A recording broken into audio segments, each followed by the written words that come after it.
line. Check the radio, big crew is far from slow. The lights no longer yellow. Ready, steady, go. Crank it up. Oh, it's racing. Crank it up. Oh, it's racing. Crank it up. Oh, it's racing. Crank it up. Oh, it's racing. In love with the ride. Burning rubber smells real nice. Fuel it up once or twice. Come on, fast is the way to drive. Crowds all on their feet. Not one bothered by the heat. Imagine them in the driver's seat. Checkered flag would be sweet. Crank it up. Oh, it's racing. Crank it up. Oh, it's racing. Crank it up. Oh, it's racing. Crank it up. Oh, it's racing. Everybody get ready. On your feet. Here we go. 3, 2, 1. Crank it up.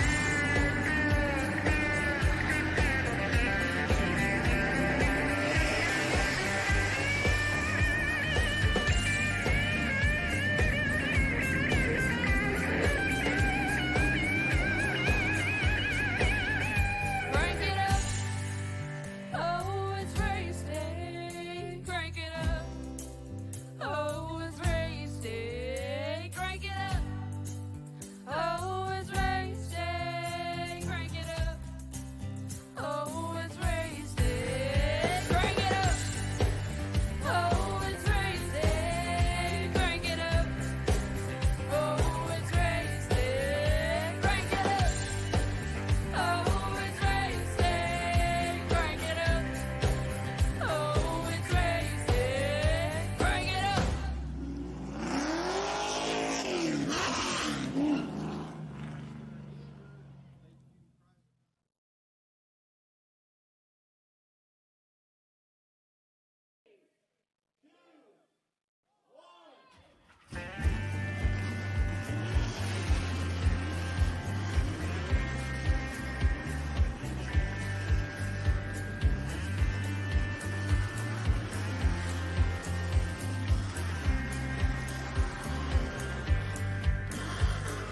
Finger to the sky and a green light shining bright. The only thing I have in mind is the finish line. Check the radio. With a long, long road ahead to the playoffs, it is now coming nearer and nearer to the future end of this racing business. But for now, Go Racing League has one little piece of business they're going to have to tend to, because Nashville Superspeedway is truly going to test them and their patience here today. It's time to bring the Global Strategy Team Next Gen Cup Series to Nashville Superspeedway here in Lebanon, Tennessee, here on Pizza Racing TV. Hi, everyone. I am the Crusader, Christian Trevor, joining you guys back today live on the show. What a day we have in store, and a night filled of frights and heights and stuff to see. It is about to go down here on PTN Race TV, as we got 23 of the top drivers coming out for Go Racing League's Global Strategy Team Next Gen Cup Series. On the pole, in the number 61, it will be Nathan Bogart. On the outside, in the number 14, that will be Joey Gattina. Or, excuse me, Nathan Bigart, excuse me. And then Joey Gattina in the 14. Row number 2 then is going to be the 19 Tyler Dahl. On the outside, in the number 54 is Cameron Dario. Row number 3 is going to be the 45 of Dayton Taylor. The outside, the 91 is Wesley Donaldson.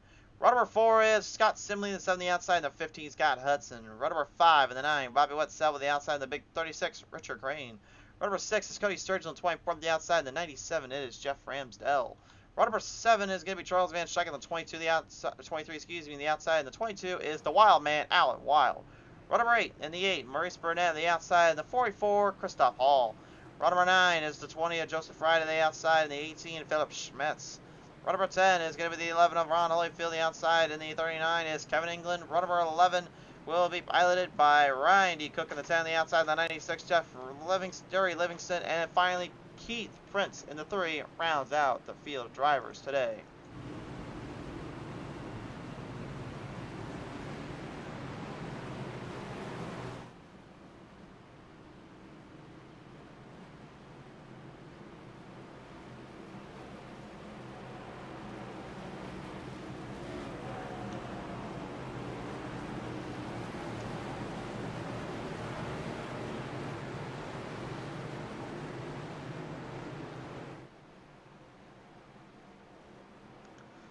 We're going to fill them down on around out of turn number 4. Let's begin the stage. Here we go. Stage number 1 commencing as we hit the goal strategy team starting zone. Line them off down. Green drops. Let's go racing here in Lebanon.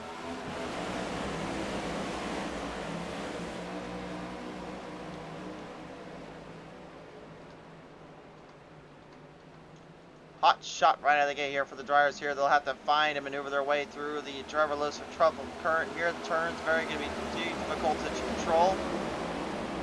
I'm looking for a lot of drivers early on just to kind of find a little wear and tear on that right side there immediately. The right front definitely going to take a hit, but I think that right rear will take the worst hit out of the bunch in terms of what it will be doing, because that's what's going to rotate the car around the most here and give the drivers the amount of speed they need to kind of control the car.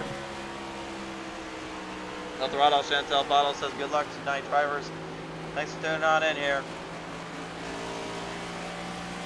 Always great to see some old friends and rivals on the track here coming down on the show. We've got a little bit of that rivalry already going through. Richard Crane jumping right off of the gasket, losing a lot of speed down the turns. And Carvana number 36 flowing way back on the outside.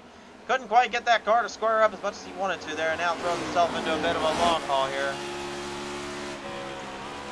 Nathan Bigart, 01, trying to do what everyone else, for this point really, and I do mean everyone, is trying to be figured out. How do you stop the reign of terror himself, Tyler Dalton? The 19 already in second. Dayton Taylor, Wesley Donaldson, Joey Catine, all them trying to maneuver their way through. Those playoffs right now are definitely in Dalton's mind looming closer and closer. He said it flat out. Any points I get now helps me because it can save me from a round I may have some bad luck in a race. I need them more than anything. So that's why he's so aggressive, so tough to tame, and so eager to kind of ride it out with the best of the best.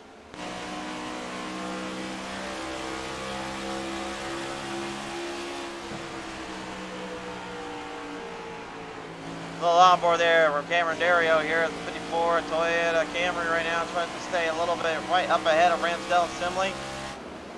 He's only going to get able to hold off one of those. Simley got the inside line, drove in quick, and took control of that lane. Now looking just to try to hang in through the rest here. It looks like Simley actually forgot to put on his numbers there on the sticker. I already know what car he usually drives, so it's pretty easy to remember him, but unfortunately, the Heineken number 7 is just the Heineken. And no name, no number, just you know who drives it. Charles Van Schaik right up ahead here with Joe Hudson, the number 15. Van Schaik, again, one of those guys you just watch for it to do successfully. A long run expert and a tough competitor in his own right. Hudson, though, no slouch either, but still searching. That all elusive win he wants so badly. And remember too, there's 180 laps to the distance. There are no fast repairs today. You only get what you brought to the track.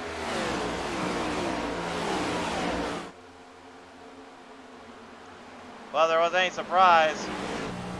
You already know who's coming for the race lead.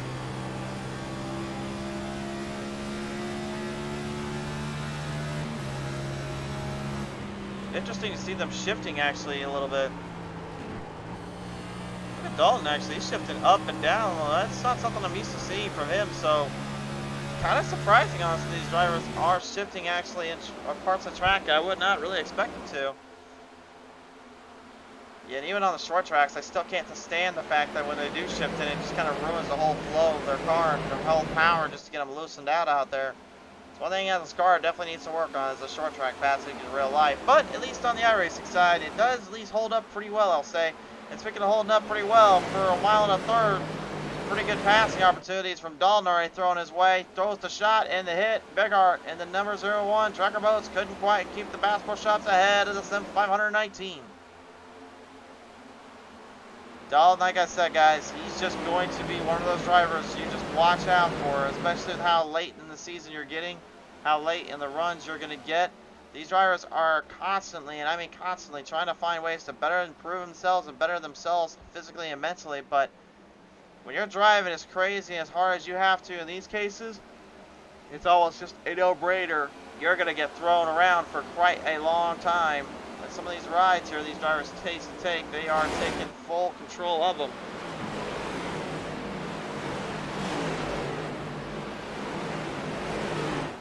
The Exalta 97 Jeff Ramsdell right now bringing out a scheme that's pretty well known around the Darlington side, winning the big old race there that he did there.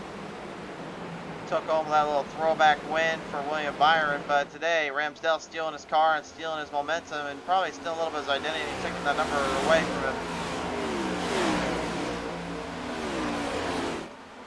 Nevertheless, though, still looks as strong as ever. Speaking of taking some identity away, I don't think there's no taking the identity away with this car.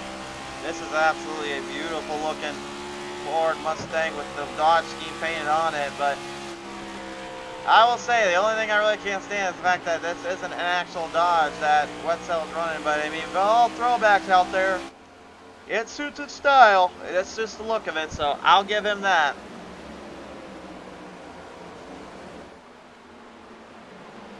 Also, if you guys haven't already, be sure to share the stream around a little bit, have a little bit of fun with us. We go 3 wide, saluting down through 1 and 2. Ramsdell catching the inside corner pocket there of the 54 of Cameron Dario. Dario held it down. Ramsdell backing off. Van Scheik said, well, don't mind if I do then. Snuck his way right into that little nose and found that little gap, pushed his luck, and then said, I got this. And now he has now moved up 1 spot.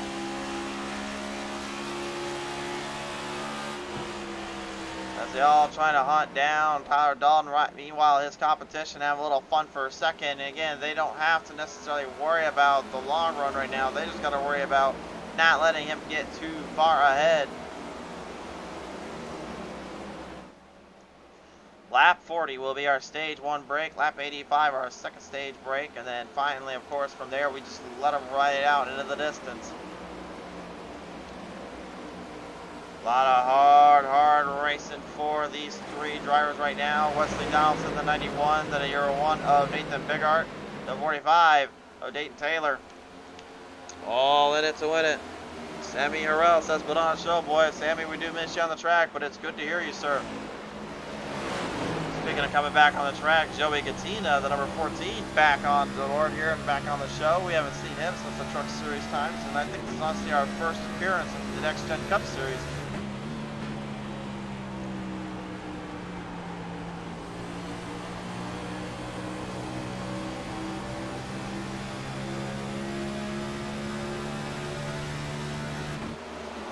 Kind of doing a pretty well framed job staying in that top 5, but again, I just kind of getting over the fact that they are shifting with this car in corners that really, in my opinion, I did not think they should really be shifting at all. And but then again, maybe I'm just old school and I'm so used to the only time I ever shifted was in a road course. Hard to really say anymore, guys. I don't know what to tell you. You're on board Wesley Donaldson right now as we watch him and Katina go out a little bit.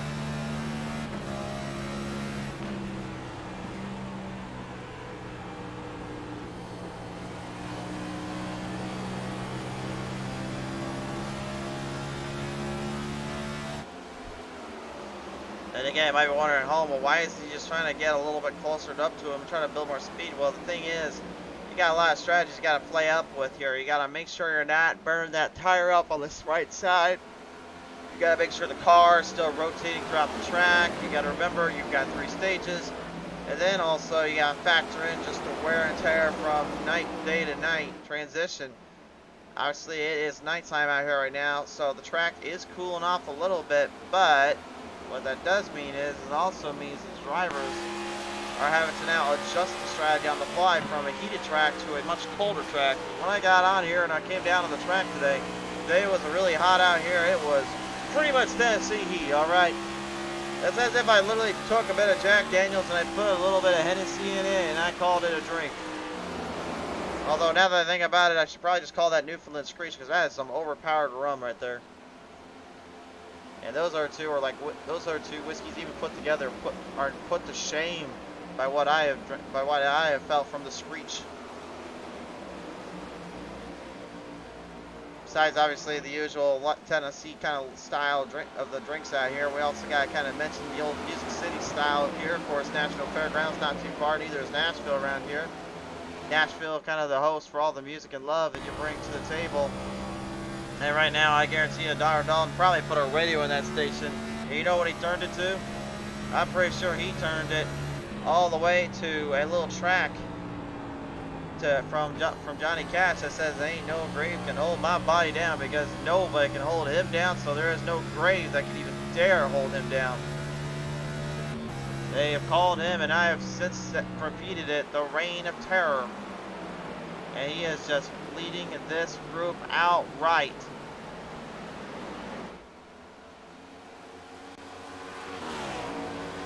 Got 21 laps down on the track here. We are currently now ready to hit lap 22 next time on by. Meanwhile, back in the pack here, a little bit of a shootout. The Wild Man and Maurice Burnett going at it. Alan Wild had a pretty good little successful career at the Twerk Series when he got it going, but unfortunately his Cup Series has not quite been the same except for Superspeedways. Looking to possibly change that a little bit as these guys in the back are just throwing haymakers at each other. The Bass Pro Shops, Tracker Boat, 24, Cody Sturgill, big drive off on the inside, big pass maneuver. Joseph Friday, the Toyota Camry driver, I believe also. Only time we ever seen him this season was literally back at the road course. Now let me tell you guys, when he did it at Watkins Glen, was just pure unalterated horsepower and performance at its finest. And since then, been just looking for that elusive next win. But he has already locked himself in with a victory, so he knows the only thing he has really left to do is just kind of keep out here and show up and do what he can do. Reese Burnett losing a lot of time there to Wild Man Alan Wild, so he'll fall back with the rest of the gap in the group here. Christoph Hall in the 44 has win at Talladega, helping him solidify himself as well. Put him in a great spot. Jerry Livingston, the 96, had some moments of brilliance on some tracks, but other tracks seems like he's really just been almost fighting himself more than the car was fighting him back. And I don't know really if that's maybe just a mental issue or a little bit of a breakdown in himself, but either way, I mean, if I'm him right now, my big fraud is get focused and get out there and try to do as much as you can, because it will be a lot harder to deal with as time evolves and time goes on.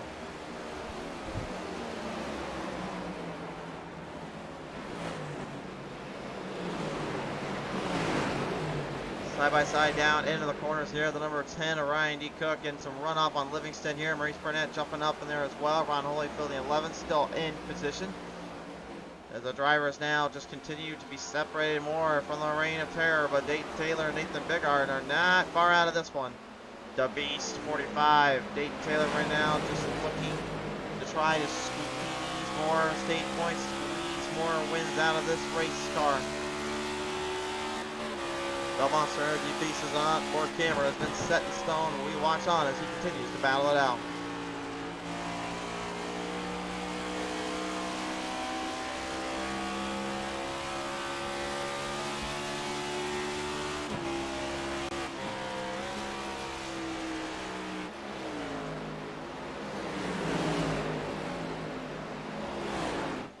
Well, coming up close here with Flat 40 here on their radar. These drivers know one thing is for certain. They need to get this situated, this performance on the ragged edge quicker than they can here, because it will slow them back a little bit when that pit stop comes around. That's when you make your decision whether or not you want to take tires or want to take fuel. I guarantee almost all these guys are going to be looking at those fuel and tires. So that could be a bit of a benefit. Yeah, like Donald Dalton and Dayton Taylor, because that's going to actually really give them a chance to see if they can get in and out of pit road quickly. But all about timing that pit stop, and timing your situation. Lap trap right now, though, coming up a little bit further here, as right now currently Cameron Dario in the 54 fighting back a little bit. Earlier on dealing with Scheich, now dealing with Wetzel. Hudson must have passed him a little bit earlier on there too. Didn't quite catch that there. And it doesn't seem like Dario right now is too bad for what his consideration is. He's top 10 level material, no far from bad, but man, he's got a lot of stuff, mentally and physically, probably dealing with inside that car, knowing how far he's come along in this race season.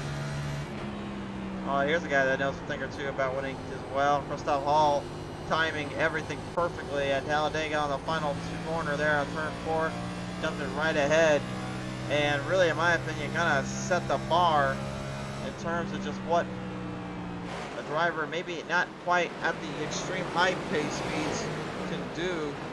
The drivers that are trying to figure out the best method to their excitement and their craziness.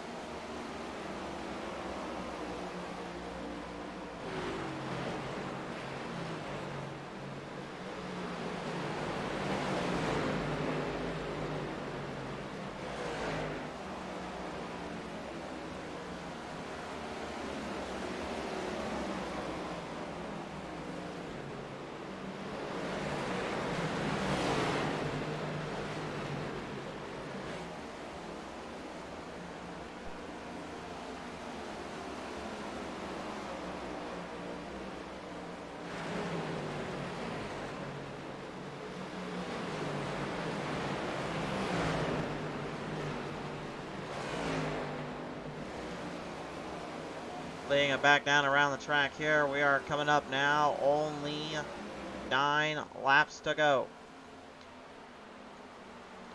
9 laps remain here. Tyler Dalton. And just kind of want to see too just how far away he's kind of traveled here. It looks like he actually has given up a little bit of time to Taylor here or there, but you can already see though, like even with the time he lost, he gained it back relatively quickly. That full 10th there. Speed just kind of tells you the story. Dalton just will not give an inch to anybody. And he just does not seem to care about it either. Well, they said they wanted to put the best of best in the top spot in the right place at the right time. They were not kidding.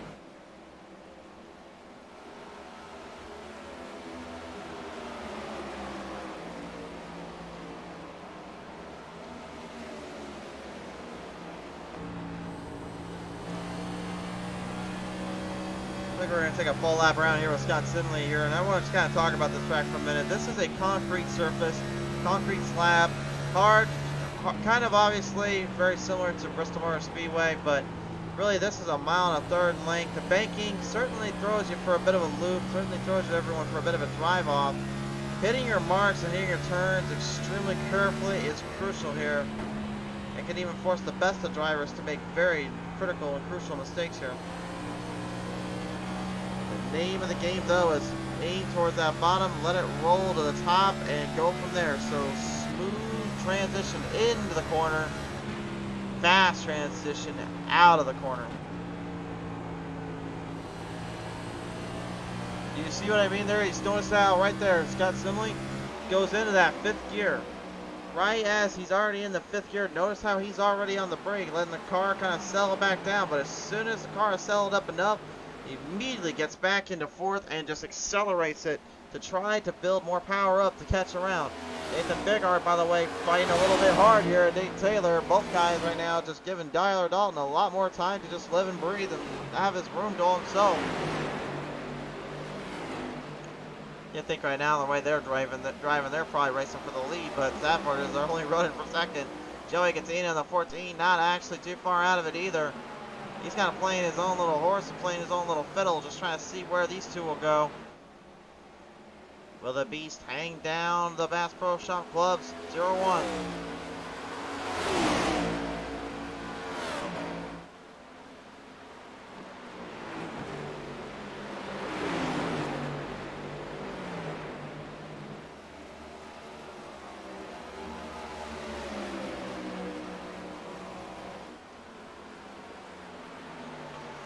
A little bit of trouble down there as well. Caution's out here. Caution's out. Caution for the 20 of Joseph Friday.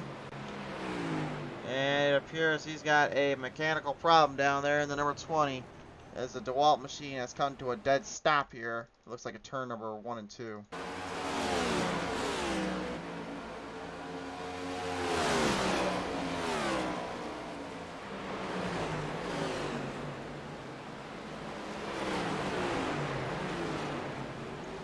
Oh yeah, that was definitely a mechanical problem there. I'm not sure if the steering just malfunctioned on him or what went wrong, but it looked like everything pretty much kind of went wrong there. Cody Sturgill did not tag him from what I can see, but of course, any of you going to take a look at it.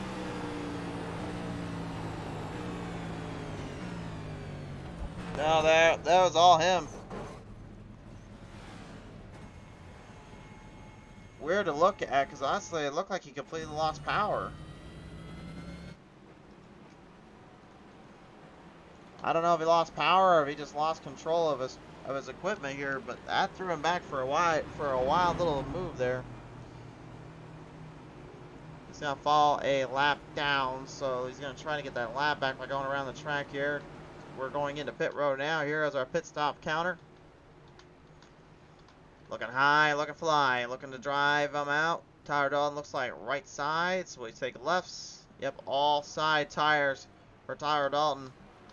From pit road, he'll stop his way on out. And it looks like he may have actually won the stage. Charles Van Schaik way out of pit road before anyone else is.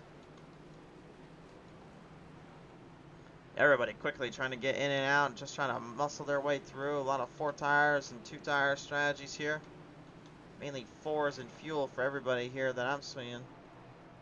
So that could throw a monkey wrench into some of these guys' plans. But Charles Van Schaik definitely already looking to try to live up to his game plan, which is hunt and peck from point A to point B.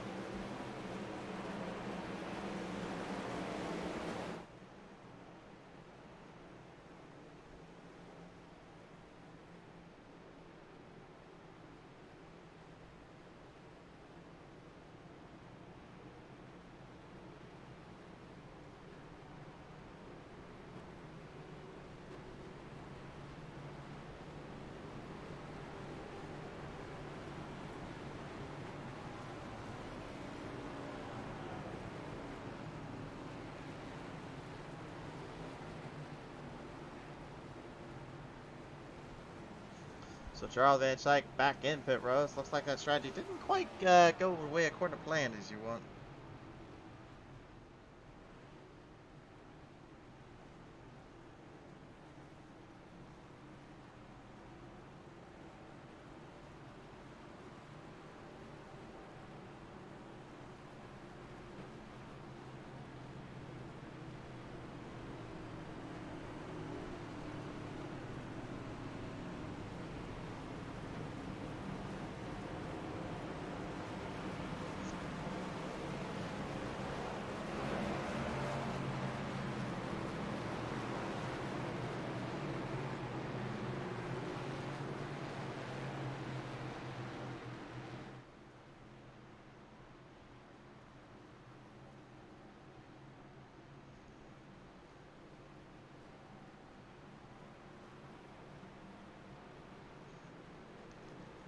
So currently we're going to get them squared up here. Another double file end here. We have completed the stage. So stage number 1 is in the books. Tyler Dalton will be your stage winner for that one. Really no shock there by any means.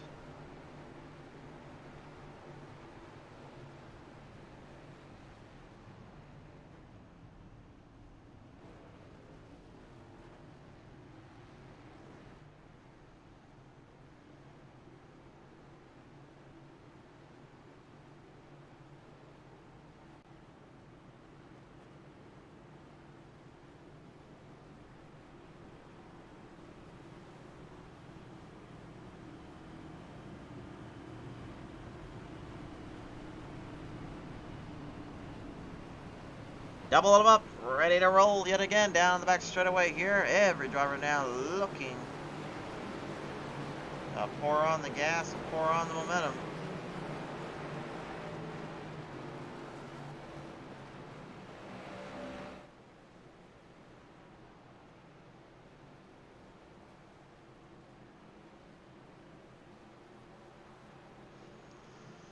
Rolling right off, down off turn number 4 here to our Global Strategy Team's restart zone. Firing back up, and time to go green. Green flags back on out.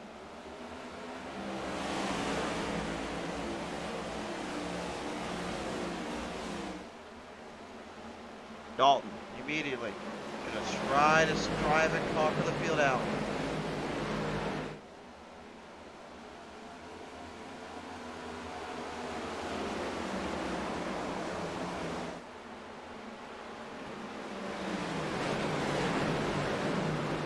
No surprise there, getting a good jump out of the line there, making sure the speed is up and the power is up for grabs here. The drivers moving their way across the chains and across the plains. Currently on lap 43 at 180. These guys right now probably just trying to keep pace with themselves and understand the risk they are up against.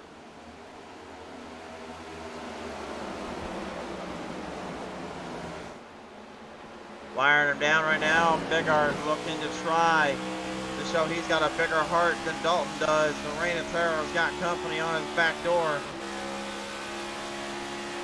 They're trying desperately, though, to find a little bit of momentum and trying to see what he can get going there. But Dalton just continues to defy and face the momentum. Maybe using a little bit of that dirty air strategy, too. Again, we talked about how these next-gen Cup cars, even with that 670 horsepower package, they still have one really big glaring issue, which is that little dirty airflow. No matter what they do, no matter how they try it, no matter how they try to even get it figured out, the dirty airflow just continues to defy and derail them.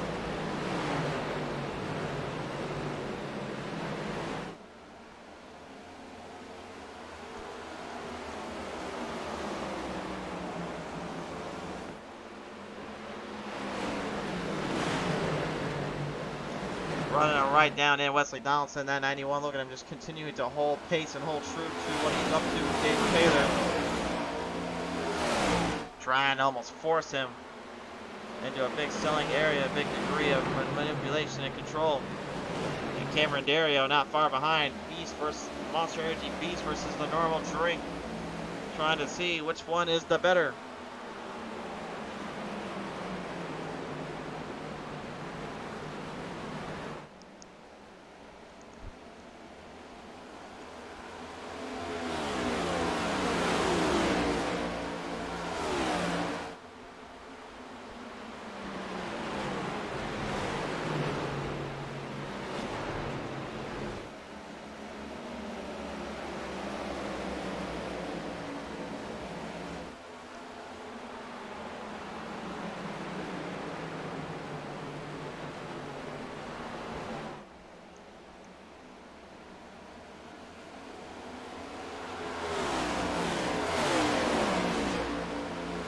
Charles Van Schaik right now kind of hanging back there a little bit.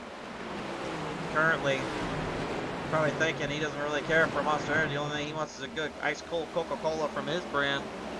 Trying to see what he can do here. Maybe a Dr. Pepper. I don't know. Sometimes kind of hard when you got that 23 on the track. I presume probably the way that's looking, looks like he wants more of a Dr. Pepper because he's feeling a little bit of that nice breeze that he's kicking from that drink and get a nice little burn from the throat on down.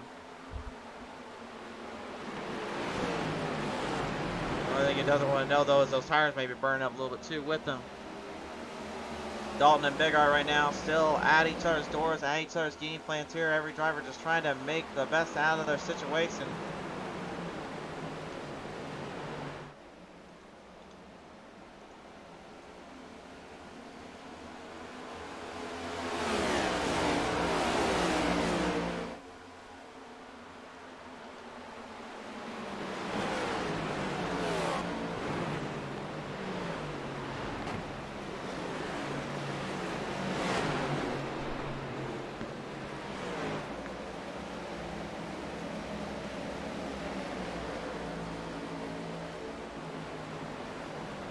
Ryan D. Cook also kind of forgetting to put the 10 scheme on there. Richard Crane, though, didn't seem to forget. The Carvana 36, though, going into a little bit of a troublesome ended term there. Again, he qualified today at 10.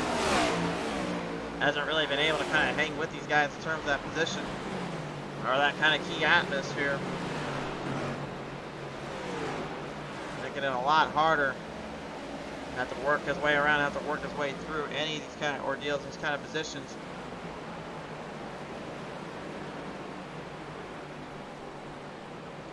Jerry Livingston, the number 96 here, keeping a good pace, good little majority of his control here. Cody Sturgill on the 24. Also, right in that hunt, right in that mix here. So every driver now, personally, just looks like they're kind of keeping their cool, keeping their nice little positioned out. Just kind of watching out for anything that comes their way. It looks like Sturgill wants to get it his way here. running it deep into the corner there, deep on the track, and there is the pass. Cody Sturgill making a beautiful edge turn there on Ramsdell. Ramsdell really had nothing for him there. Knew he was going to be kind of thrown into a bit of a bad spot, and they ended up trying to hold it down. Didn't quite stick where he was wanting it to. That corner two, turn number 2, that really, in my opinion, kind of squares up the best from the rest, because usually if you can tighten up that turn as much as you did there, honestly, you already have a lot more momentum going out of the turn than you did coming from in the turn. That takes a lot of talent and a little guts also too, because one wrong move there, that flat spot coming off the banking to the straightaway will get that car very upset and annoyed at you, and then the next thing you know, you're fighting it, just trying to hold on. Looking back around here, Joe Hudson, 15, started 8th, currently at 9th. He's doing not too shabby either. Kind of just doing his own thing right now, controlling his own pace, his own style.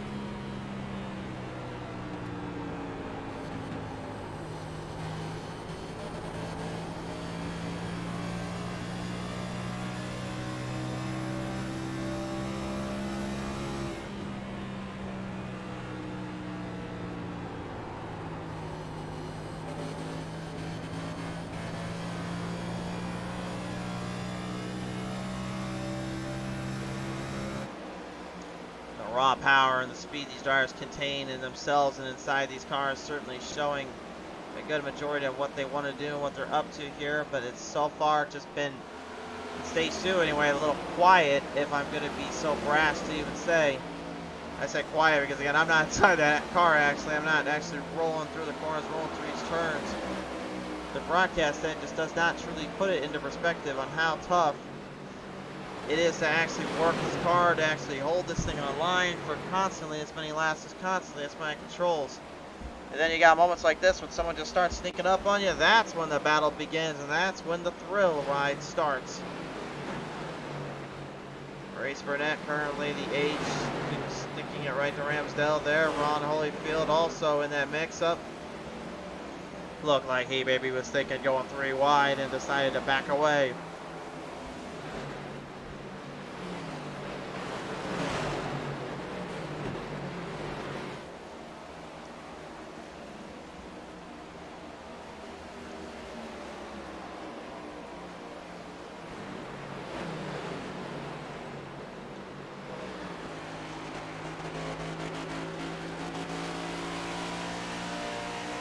Cook right now seems like almost kind of like he's just getting a little bit more complacent, a little more stuck in pace, and just kind of relaxing out the field. You know, if I had to guess by now, I probably would think he's looking at just kind of just staying away from doing anything too crazy or too anything obnoxious or bad. I don't know, sometimes you gotta just kind of live and let go and let that thing just drill it in the corner.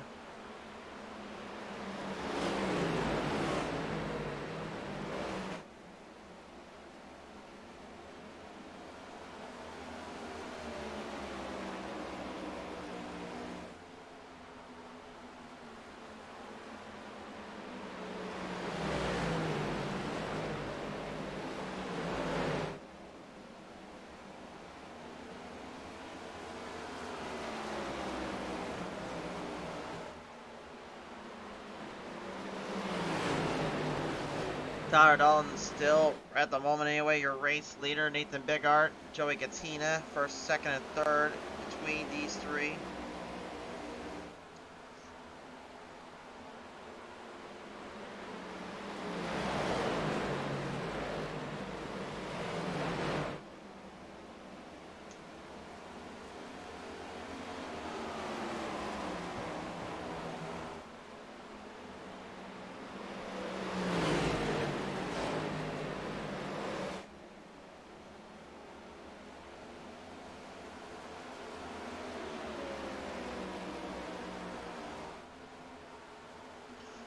And look at this, Bigart getting a drive on the inside. He finally found something. Can he get the Reign of Terror put in his place?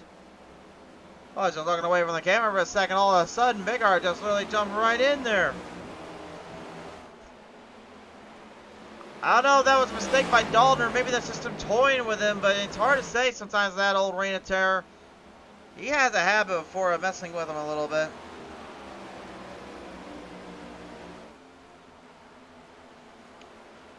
And it looks like Dalton Darray trying to use that up on him, but it does look like, too, he is struggling to get back to the bottom. And a little bit of a run off there. Big Art trying to keep it with him.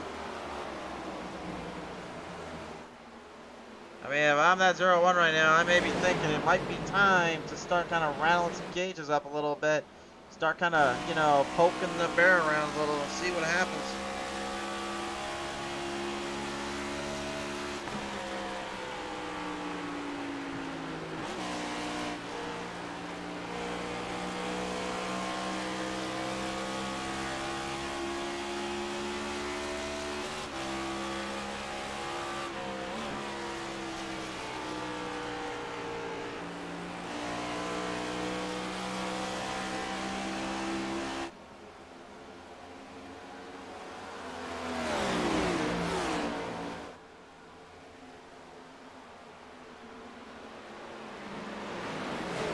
So it looks like down the 19, kind of just straddling on his way off the corners and off of the distance. He's kind of set himself down. Charles Van Schuyck, Cameron Dario, Dayton Taylor, all these guys looking to run where they can, hanging down.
Lining up back right off down through corner number 3 and turn number 4 here. Alan Wild, Bobby Bledsoe right now having a little bit of a tussle, a little bit of a duel here. See which driver can get the better of the other two.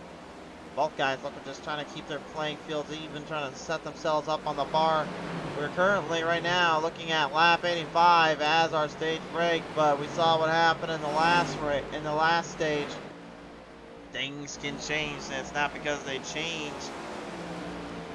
By a simple, now we don't want to have it this way. They just decided to change it completely.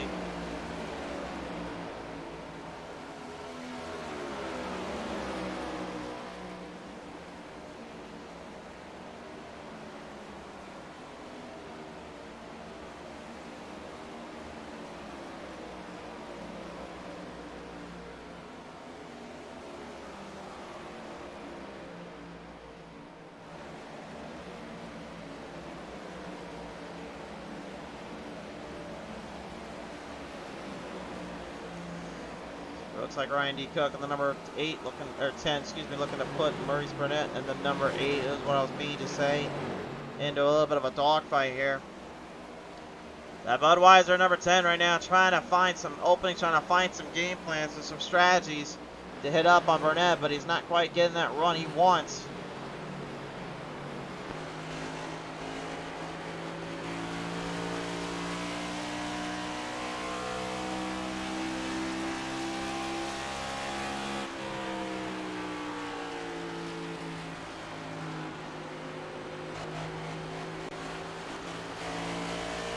You can just see too, this tire wear on this car, man, it's getting harder and harder to figure out, and it's getting more and more difficult to narrow down.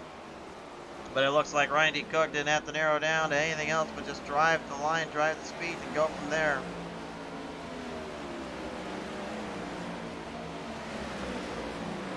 Shot up a nice corner there on the front straightaway, and now he has taken the lead back.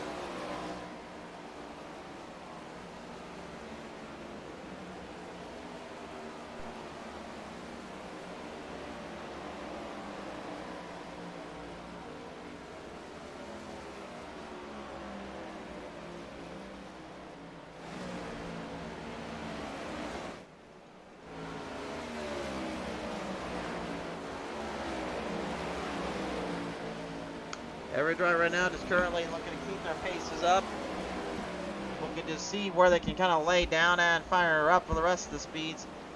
We're getting longer and longer into this deep winding road, though I will consider I'm going to consider the Long Devers Road.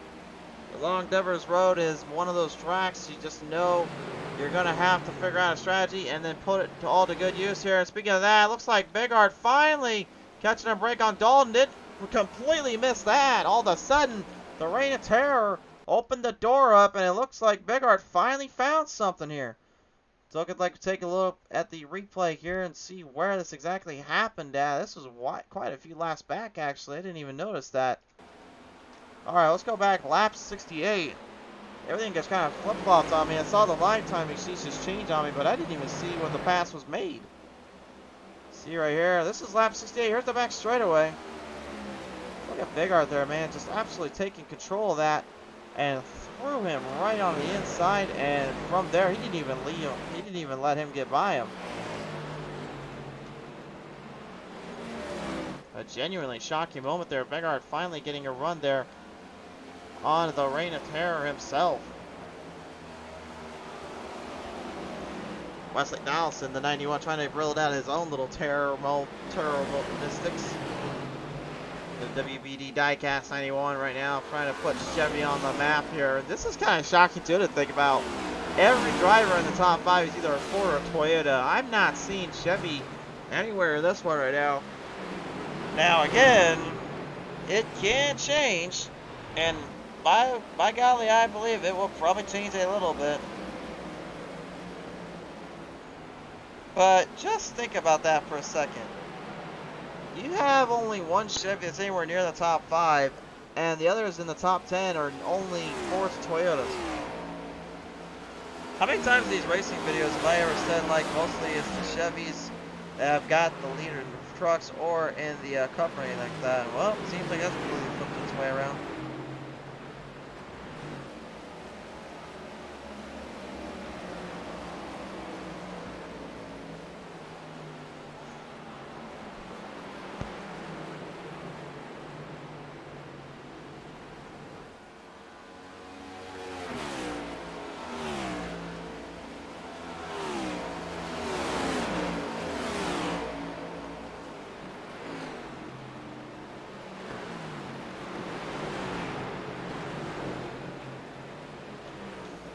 Cameron Dario, the number 54 right now, looking to try and stay with it.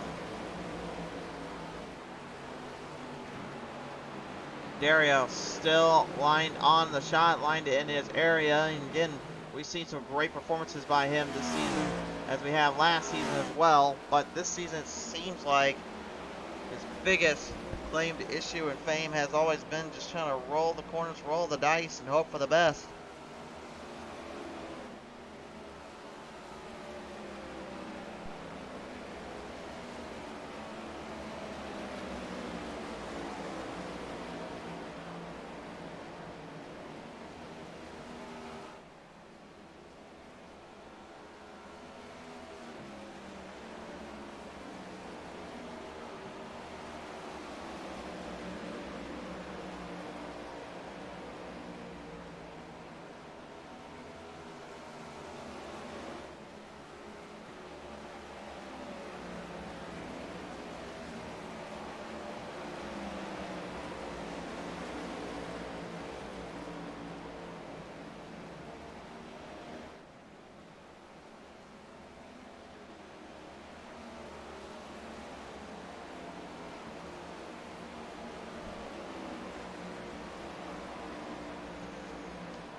So right now, Bigard pretty much almost complete reverse.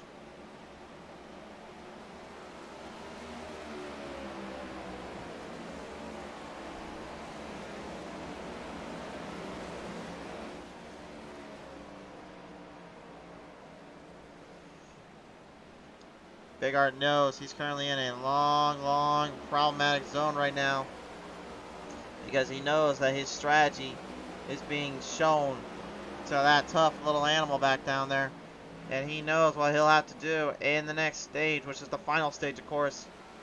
But this right now, honestly, for what it's worth, this is stage points. Nevertheless, this could indeed get him squared up to take control of this.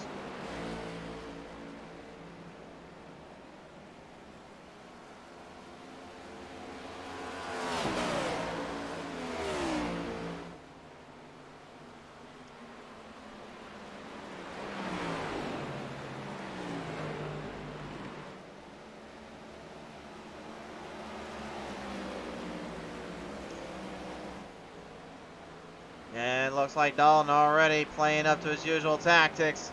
I was just saying Big R already kind of thrown himself into a bit of a hole here, and it looks like he did find himself in that hole.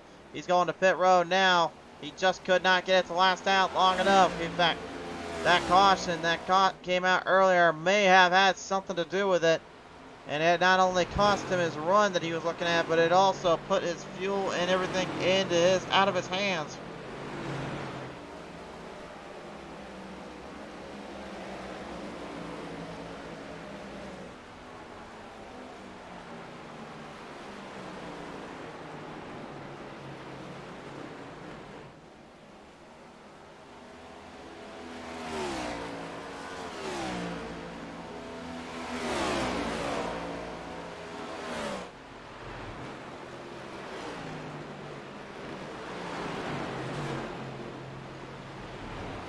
Gario right now trying to stabilize up and get up there to Charles Van Schaik. Both guys right now continuing to try to find one last bit of momentum and that last bit of speed, but at this point kind of all but done and over with. Lap 85 comes to a swift and solid end. Tyler Dalton is going to take home another stage.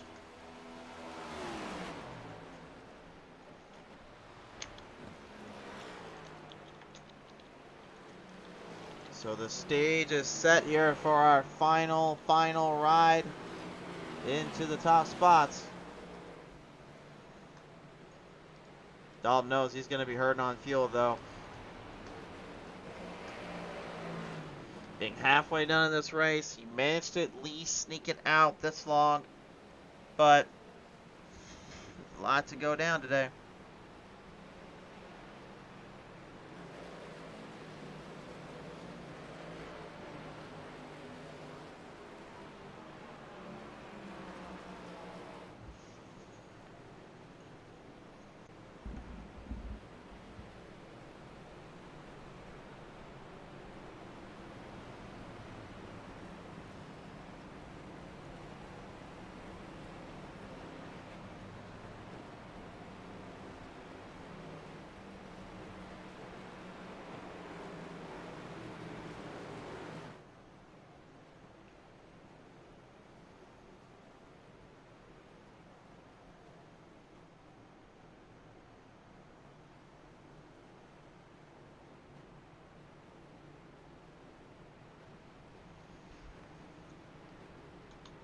So now the ever important, crucial moment here. What do you decide to choose? In my opinion, everybody needs to take full control of what they're trying to do and what they're trying to bring to the table here.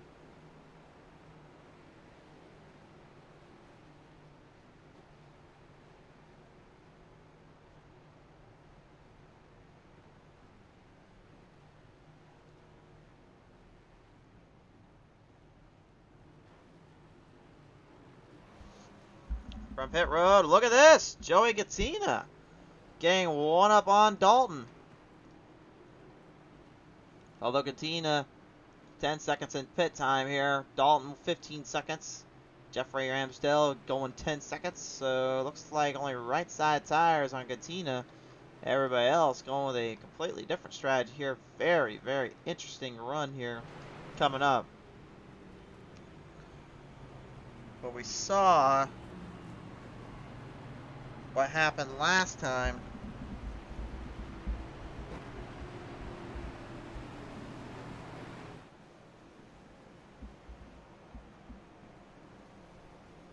And it looks like that is going to be the same deal. Actually, everybody going to pit road, even Dalton is, so.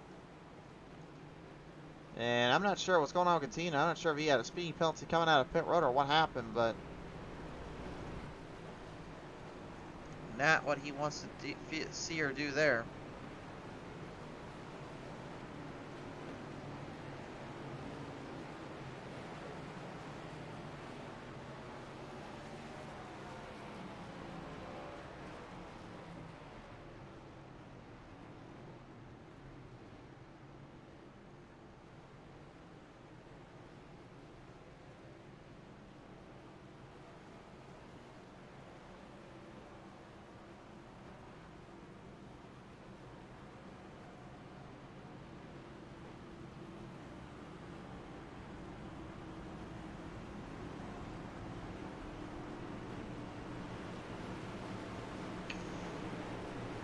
Caution lights are still on the pace car here. Everybody's trying to find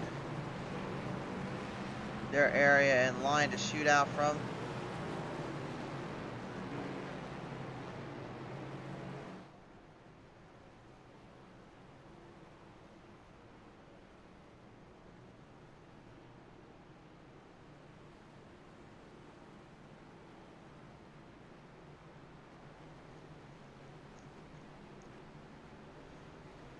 I think we should be going back to green flag here next time by. Let's see what the pace car does there.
We have now got everyone in their positions and ready to rally them off here. Time to get it back one more time. This is final stage here for the GOAT Racing League Next Gen Cup Series.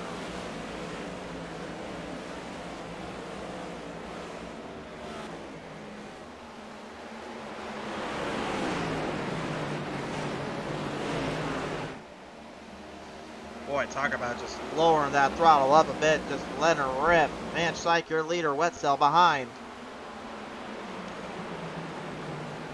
Everybody else just trying to map out their strategy. Gonna form into that single file dash, but this is what's gonna form into a long haul now. Forcing drivers to have to make strong decisions and prevent from issues here.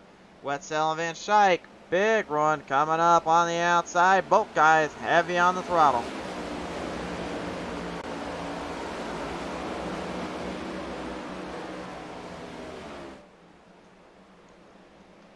But Van Schaik just taking full control and looking for anything they got, a little bit more so than the usual.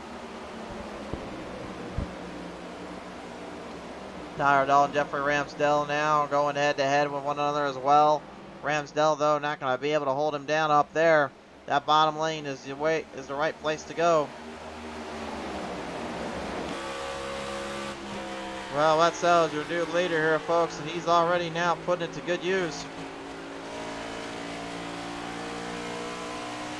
Van Schaik just trying to keep the car in motion and keep himself stable around from the back of the pack here. Little Toys for Tots car coming around. Philip Schmitz having a little bit of fun with the Interstate Barriers Toys for Tots machine. Although I hate to be a bearer of bad news there, Schmitz, but we're not even in July yet. You can't make the Christmas references yet, sir. I really don't think he seems to mind or care, though, because he's pretty much just doing whatever he wants with that scheme out there.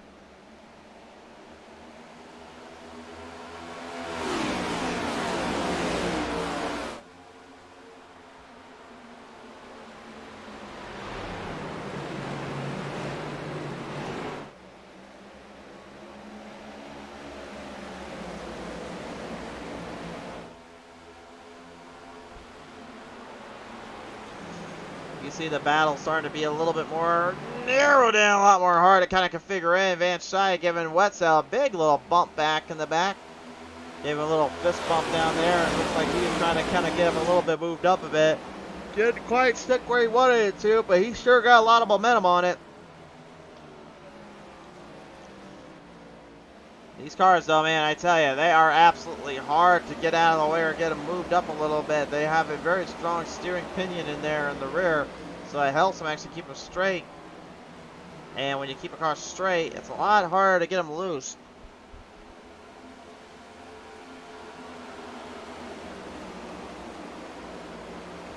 Little 3 wide gap action there. Both guys of Wild and Simley taking full control over Ramsdale's dismay and dismay.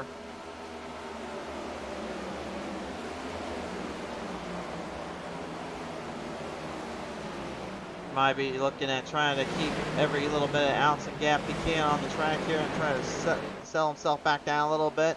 Every driver right now, though, currently in a bit of a tandem battle, trying to find the best leg up, the best kind of speed, the best kind of run to hold on down with.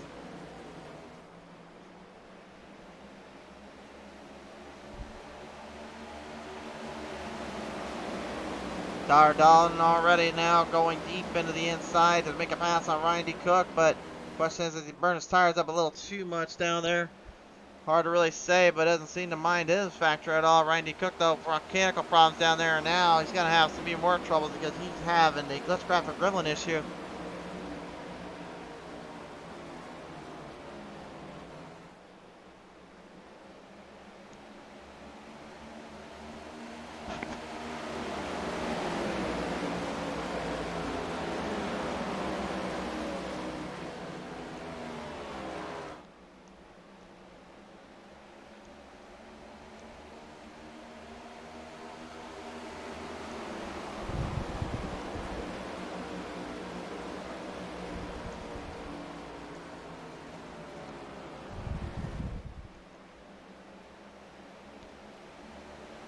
Charles Van Schaik finding a little bit of a time to get around Bobby Wetzel, and now Wetzel immediately going back on the attack. These cars right now seem to be really kind of be more durable in terms of like 20 or 30 laps. It's more like 15 to 20 before then it just starts to become more of a, well, how long did you save your tires out for versus the other, and then how hard are you trying to drive ahead of somebody? And with passing here, extremely critical and hard to even figure out. Honestly, I'm kind of surprised they have had as much success as I have even had today. They got 80 laps left to go right now, so we're currently just on the binders of the edge of this race. But remember, too, a pit stop will need to be made here. We're going to have to see them at least go in once. Depending on how they do it, though, they may have to actually result in it twice. So right at this point here, I feel like more than anything, I'm looking for drivers to kind of switch back and forth a little bit in terms of their plans, and the attack strategy as well seems to be exactly what Van Schaik and Wetzel have been doing. Wetzel immediately getting aggressive, putting the levels up on Van Schaik. And again, the Sim 500 driver wants to make it into the playoffs. He's not won a race this season. He's been close. He's been right there. He's got 3 points after the stages he's won. But he has not won the race yet. A win today locks him in. Van Schaik now right on the corners and on the cuts to catching him here, and no driver giving up.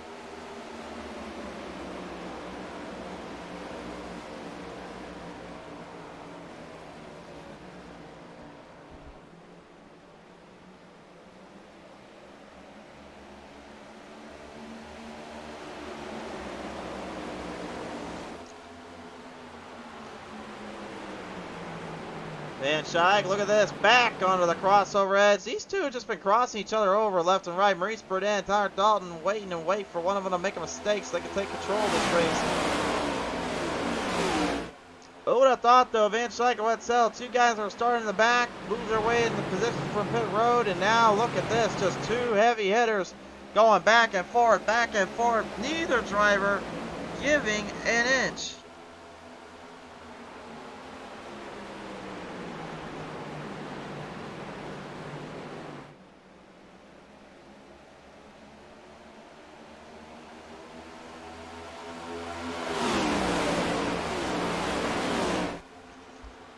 Wetzel and Van Schaik right now, these guys hitting speeds well over 170 to 180 miles per hour in those corners.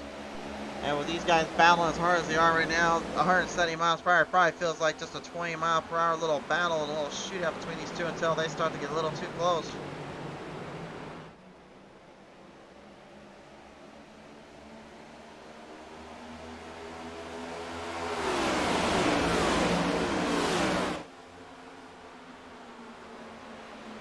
For now, anyway, Van Schaik wins this battle. Wetzel gave it a good little look and a good little bit of speed. Spewed it right around, but was not able to hold it off.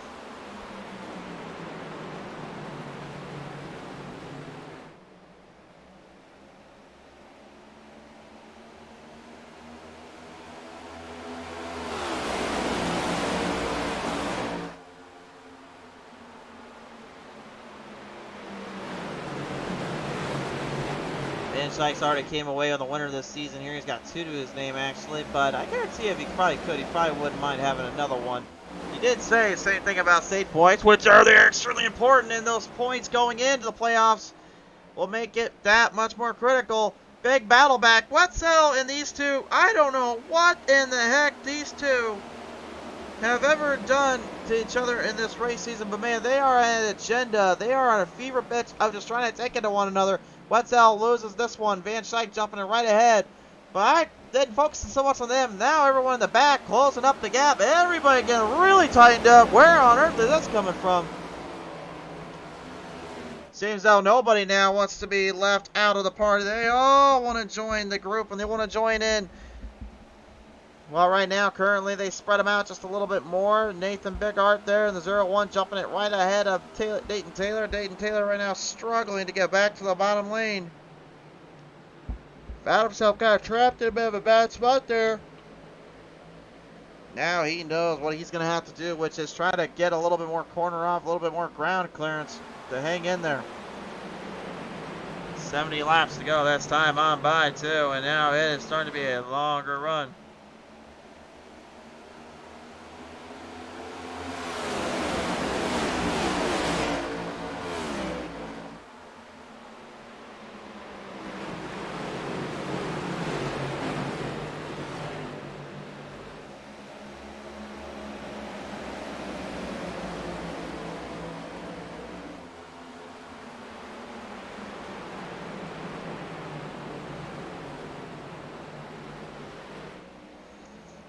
Dario now in a heated debate with Wesley Donaldson. These two drivers here going for a big scratch out. Nobody giving an inch and everybody just trying to push their luck and push themselves up to the highest regards. And really they have to as well. They know they can't be letting up too much here.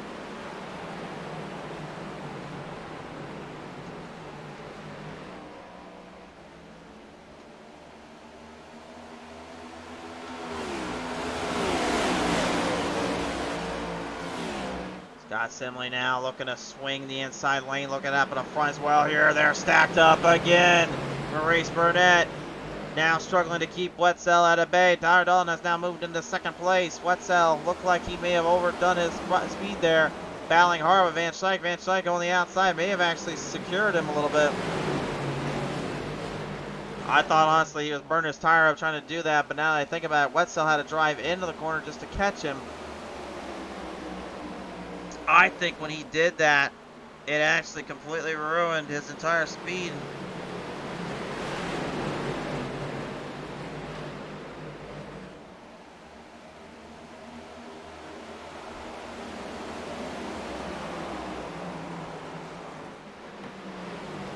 Burnett still dealing with Donaldson on the outside.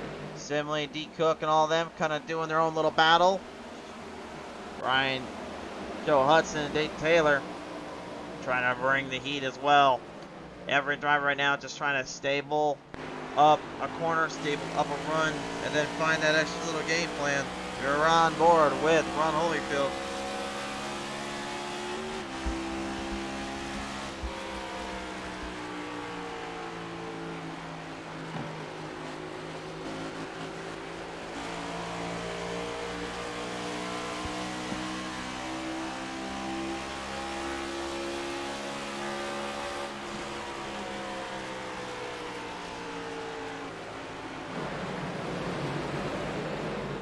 Guys right now kind of backed off into a distance, backed off into a bit of a drive. There's not much time they have left with 65 laps left to go.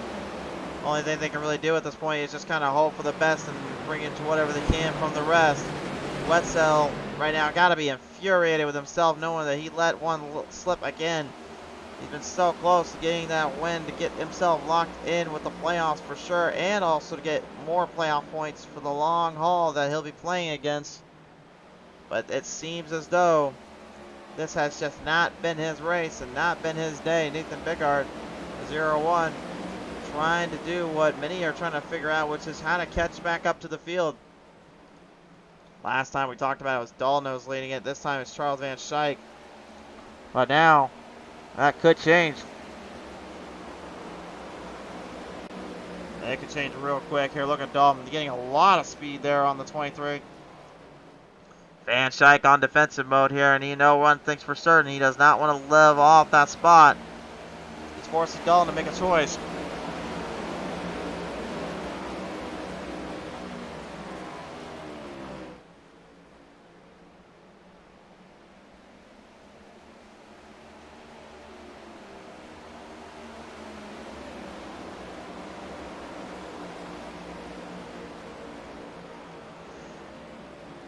And these guys just doing an absolutely tremendous job right now, holding every bit accountable, holding back every little extra action they could throw at each other, all for the sake of just trying to make what they could do work. And three wide salute and occasionally in between. Dayton Taylor, though, in a very tight-ended spot as he throws everything right at the 91 and the 9. What a move, though. Dayton Taylor, man, just completely ripped that thing right in the position he wanted to. Held it on line. He knew he had to do it. But what a tremendous corner off he got out of that. That is some impressive gain of traction, gaining of speed, and really ripping it around in that case. Nathan Biggart, the 0-1 in the 54. Cameron Dario going head-to-head here now with Joey Katina. Both guys here trying to lock and load him up.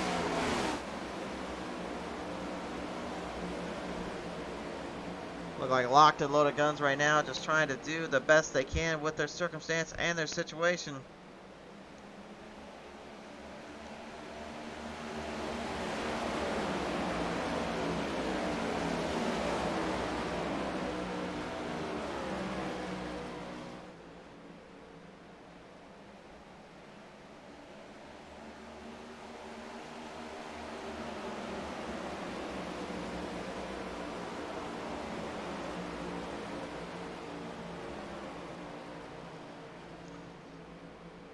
Like the field's starting to get a little bit more bashed in, kind of rolling their way out of the track.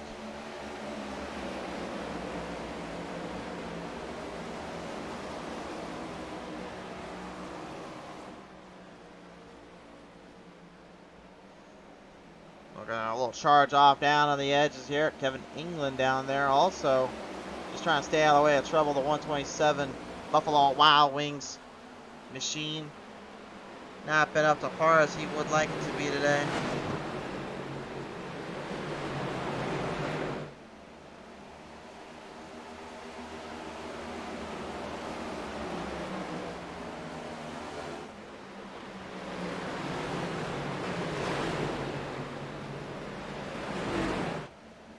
Sibley right now trying to work his way through lap traffic. Everybody has just been desperately, and I mean desperately, looking for whatever they can to do.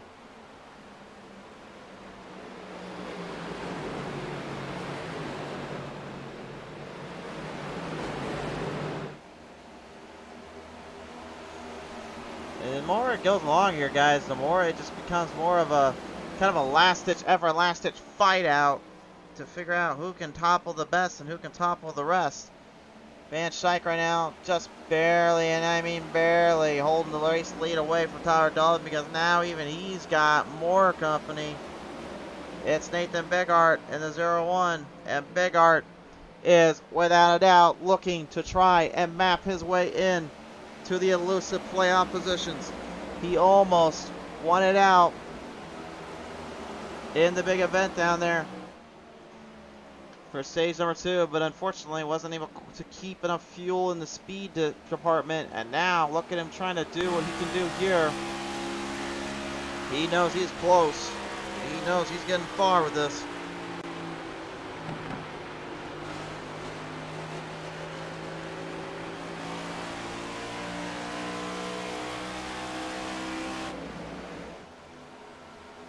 Dahl now looking to bash off that corner, looking to run it down the line. Big Art right behind him. All drivers right now just looking for any little bit of speed, little extra giddy up.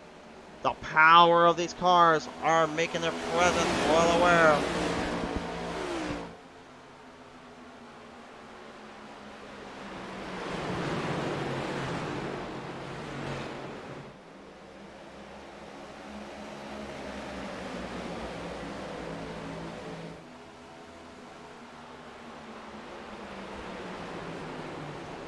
Van Schaik at this point really just desperately trying to hold on. He does not want to give Dalton any more wins, any more points.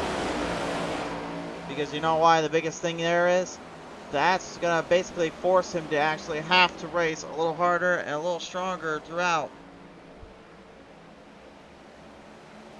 Dropping the tables and dropping the lines on everything they got.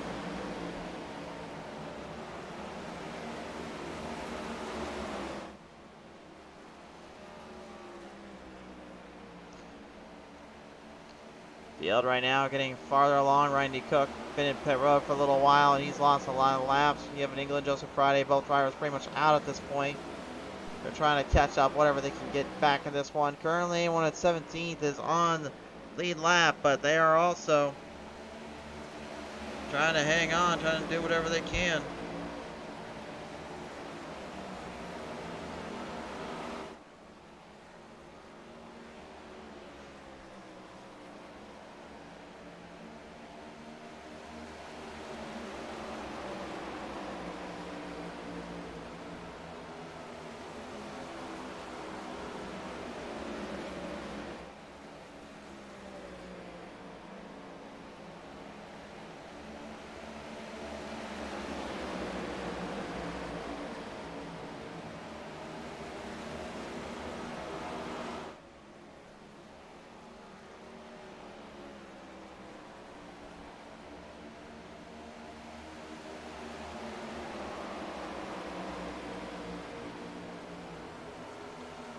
Van Schaik right now currently in a bit of a pickle and a bit of a bind. What does he do? Does he try to keep out as long as he can for fuel run, or does he try to go in as best he can to get fire and fuels? Very tough call. It's a very winding little open area position for them. They know they cannot make mistakes.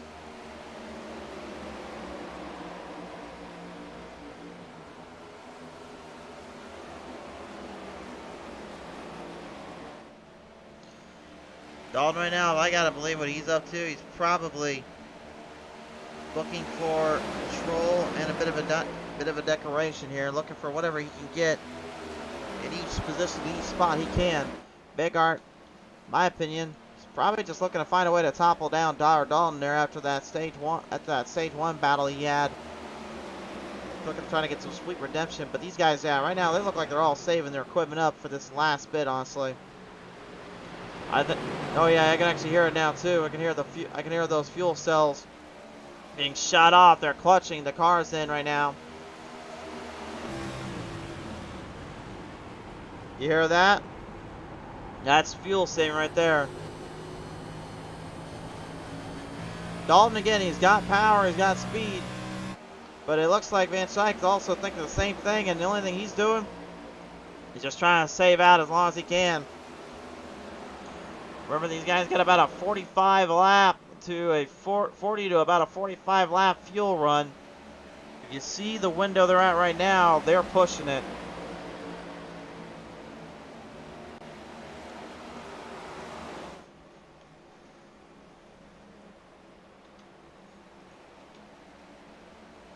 Oh, look at this battle off the corner there, turn number 4, Joey Katina. Dayton Taylor having a little bit of a tussle at it. Both guys right now just going far beyond their usual limits and far beyond what they're usually up to. And they are starting to sneak it in a little bit. Katina right now dealing with Taylor as much as he possibly can, looking to try to put the pressure on him. Both guys lined up ever so slightly here, but again, that fuel run saving mentality really what does you in. And Big Art, the first to fall. Oh, he came really close to missing pit road, though. That was close. I saw that right side tire is almost going to the grass.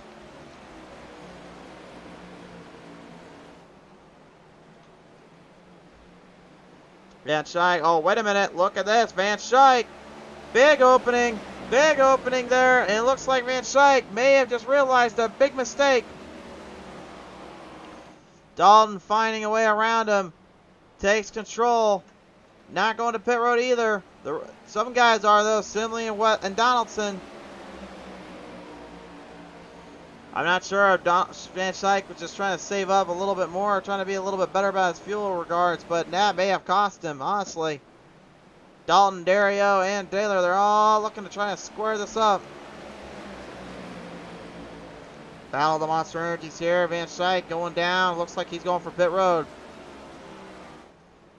He's going to try to sev it. Can he set the car? Yes, he can. Gutsino will be. Oh, no. Wait a minute. Hang on, Schaik. No. Oh, my. And that may have just done in the 23 today. Van Schaik cannot believe he made that mistake. He thought he had pit road locked up, and all of a sudden just threw it all away.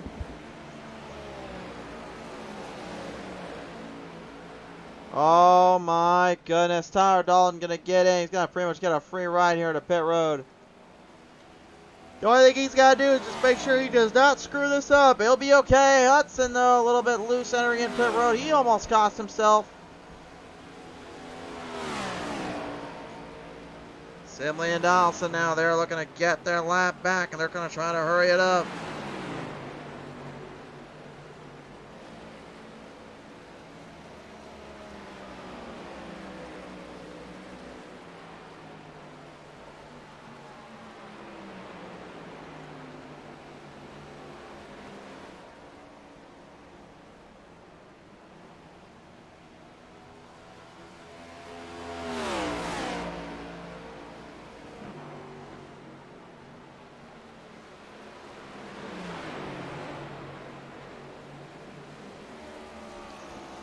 Dalton getting just barely ahead of Simley and them, but right now it looks like it may be a lot longer than he is expecting.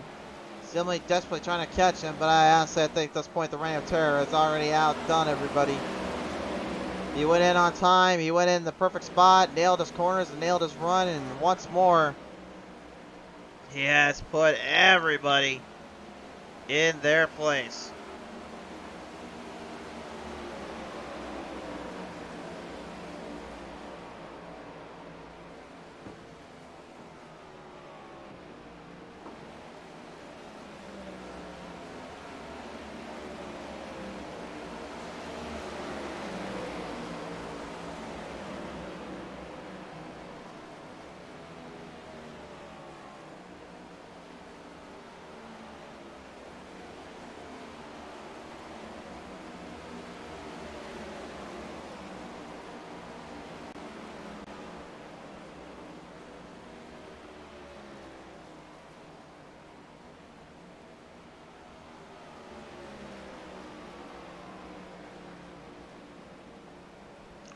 And looks like Joseph Friday into pit road now, so looks like he's going to kind of throw himself out of the wall there a little bit. Tyler Dalton's got Simley, Wesley Donaldson, all of them just kind of throwing themselves down.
kind of looking back on the track right now. Hudson, Dayton Taylor right now having one little go at it here.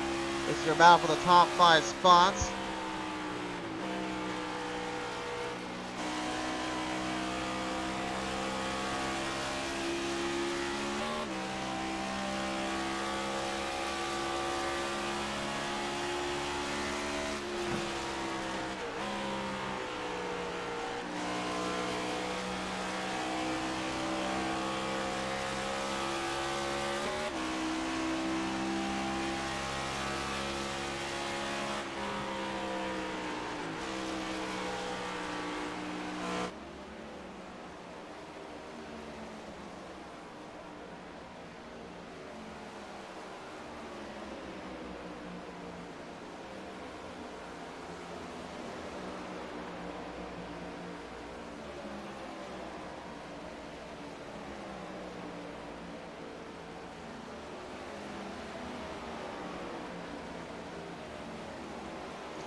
Hudson, Dayton Taylor, both guys right now looking to distance themselves up a little bit more. I mean, at this point, that's really just kind of a matter of who's who can set the tone, set the drive off here. Guys like Big Art, England, Friday, Van Schaik, Day Cook, and Prince all been put down a lap or out of the race entirely. And I think a lot of it just boiled down to just, frankly, just minor mistakes. At best, really.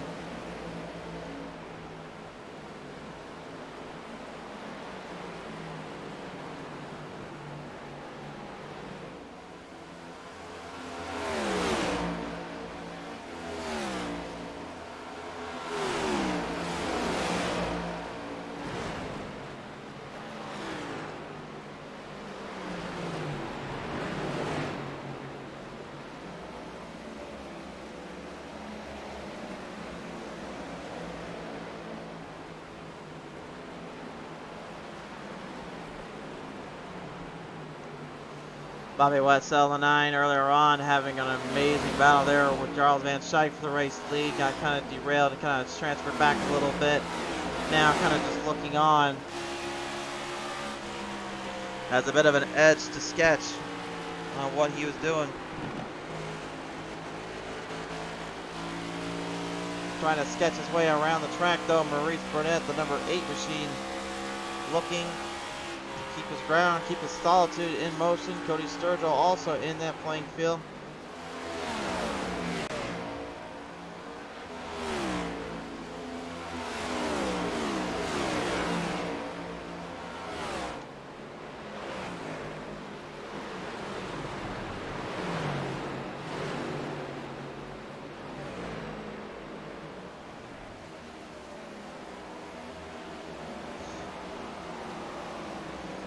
Maurice Burnett, Cody Sturgill now, those two looking on. Sturgill again coming away really penniless this season from points as well as from wins.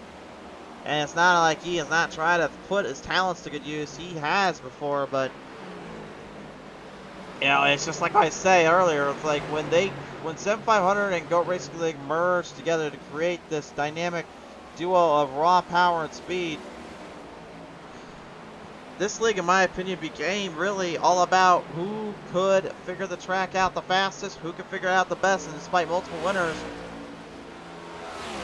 it hasn't been the easiest time for drivers to figure it out.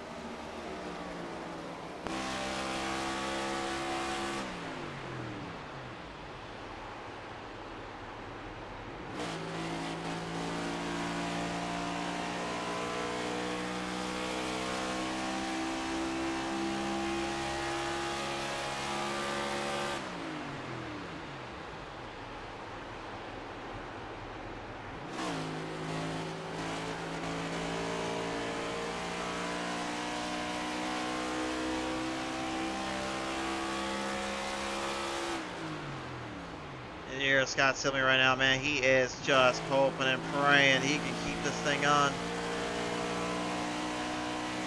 Keep this thing on all 4 wheels, keep this thing right where he wants to play it at, and see if he can keep the momentum going. But again, 5 seconds back of the 19th hour done is going to be a very tall order. Well, it looks like Van Slyke decided to get the car back out. He's not done. But he's going to be in the way of the leader right now, Tyler Dalton. I know Van Slyke's not one of those guys that tries to play that kind of game.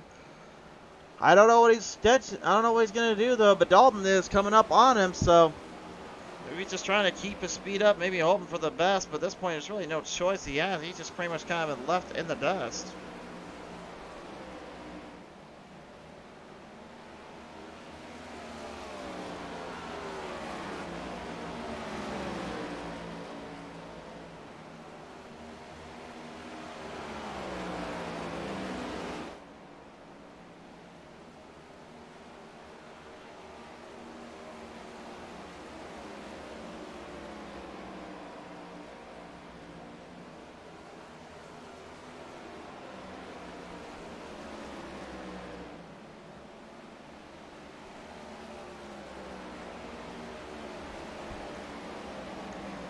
Dalton, man, really just this entire day, nothing but just raw cunning, raw power.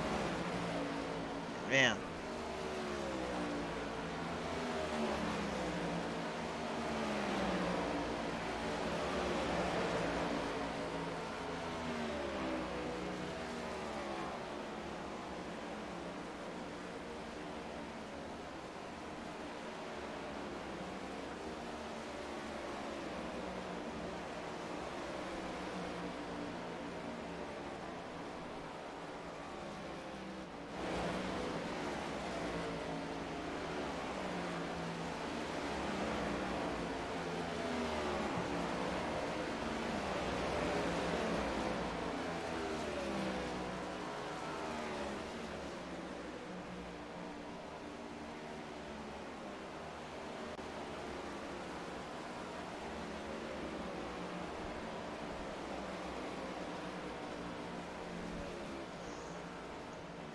Three laps left to go right now. Currently looking to come on along the route.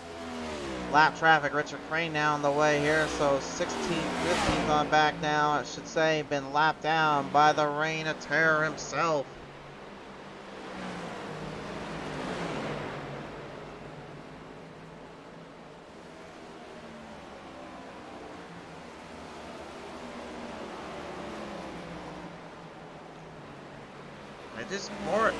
Right now, man, I don't know. It's quite a bit of a drive, quite a bit of a fight out on a long distance go for these drivers to know mentally where they're at. And I think, honestly, those playoff races to come still, and the overwhelming amount of speed and endurance they're going to face there, truly is going to be a testament to their durability and themselves.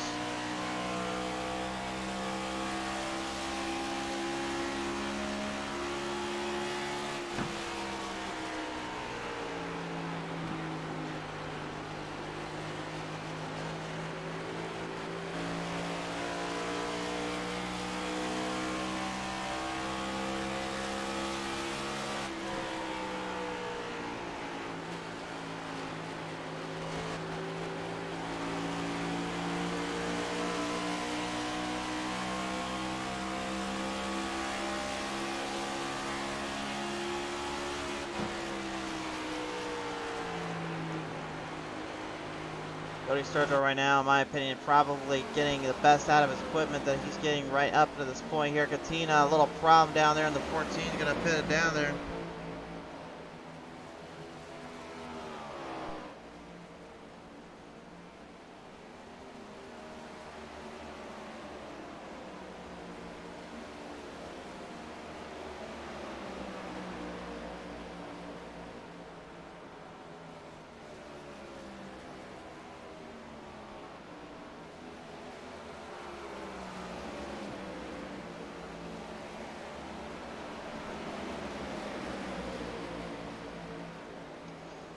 Little roundabout here. Ramsdale way back there. Dario and Burnett staying right in between here. A lot of game plans here right now. Thrown out the window and out the wire. Katina out for the night here. Looks like he's calling it a day. He is not going to be able to continue on. So a driver that was really challenging for the lead earlier in this race, now losing out a little bit in terms of the long haul and long fight out.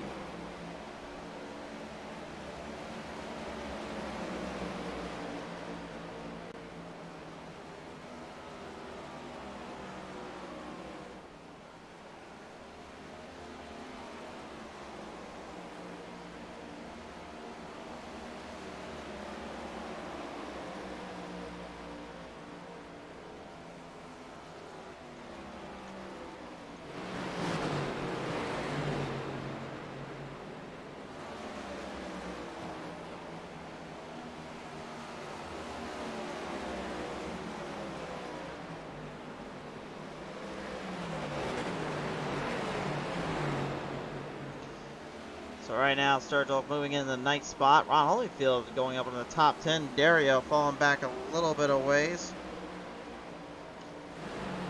Getting kind of squared off on the track there, a little bit more long down the run. These guys right now, man, they've just got to be hurting inside those cars. This track has got to warn toward those tires up, tore themselves up a bit, just trying to steer into whatever's left in this race. I really can't even imagine mentally what they are feeling inside and all that wear and tear they've dealt themselves. Dario with another big pass on the inside, does charge up and got himself wingered in.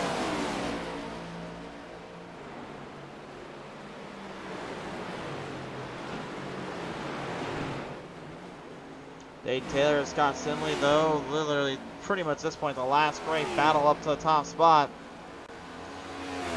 Dalton has already shoehorned his way ahead of everybody, but again, did he take enough fuel? Did he possibly make a miscalculations? We know Simley and Dayton, they are currently saving up their fuel a little bit. Dade Taylor, though, with a pass on the outside, charges it up, and the 45 now on a mission. So the way it's looking too, it looked like Dalton may actually be A-okay at this point.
Eleven laps now turns to 10 laps remaining.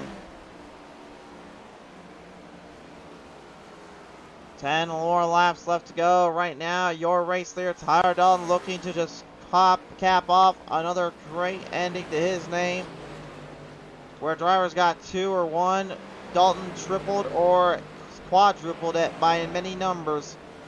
He's got 6 wins going into this race. This will be win number 7 if he can just hold on.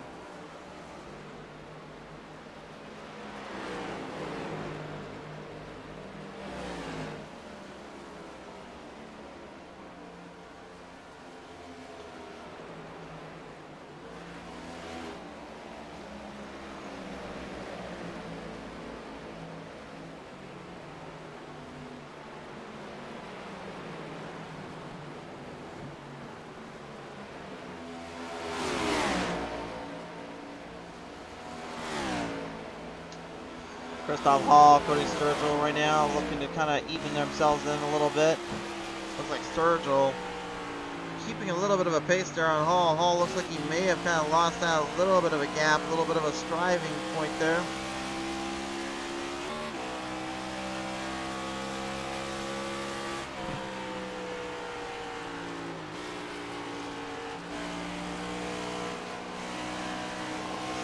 Still has all that raw tenacity and intensity he did at Talladega, and it'll be great to see him when he gets in the playoffs, see what he brings to the table. Everybody, though, in my opinion, they have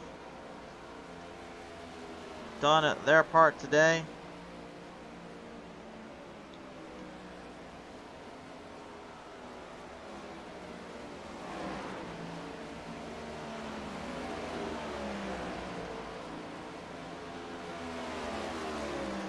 Seven to go. Dalton, your leader. Donaldson right now got about a 6-second lead over Wetzel there in the top 5. Hudson about a second over Donaldson. Simley 2 seconds. Dayton Taylor about 2 seconds as well. between Simley and himself. 2.5 plus, actually, I should say. So at this point, it's really just a matter of who can run it down to the end.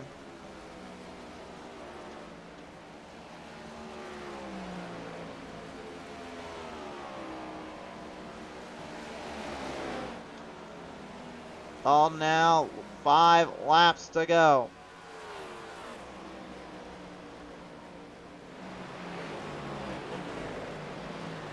Boy, is it safe to say he just put everything to good use.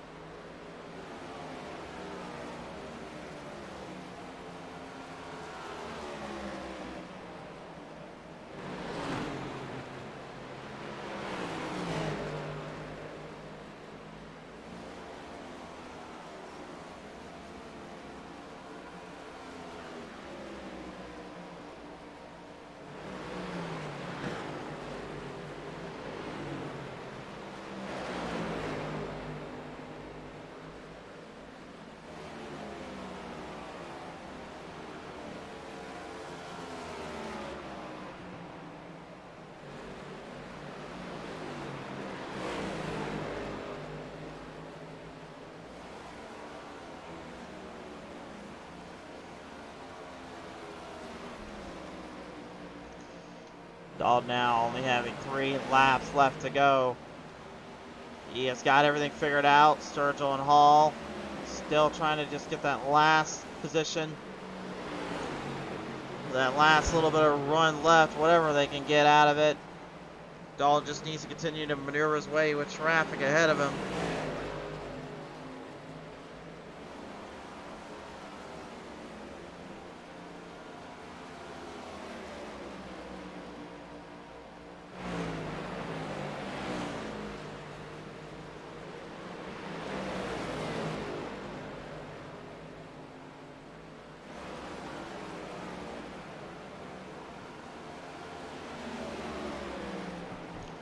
Two laps now, turns to just a simple one last lap to go. Lap traffic still in the way for Dalton. Will he be able to hang on?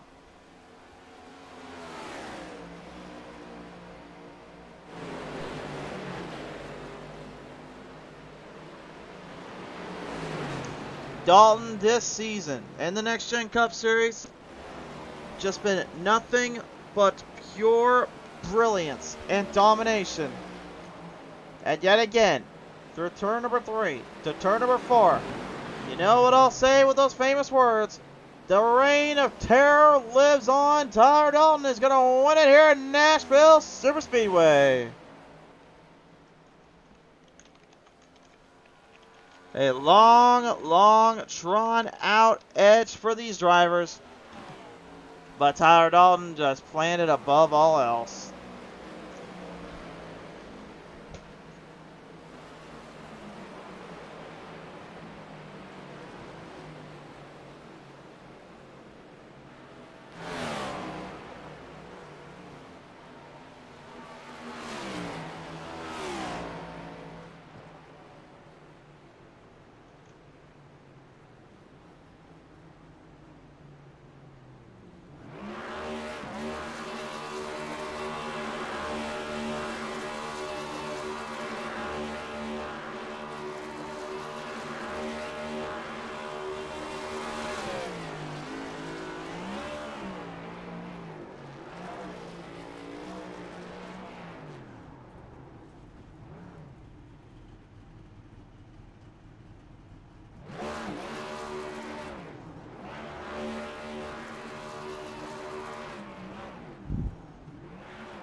What a performance.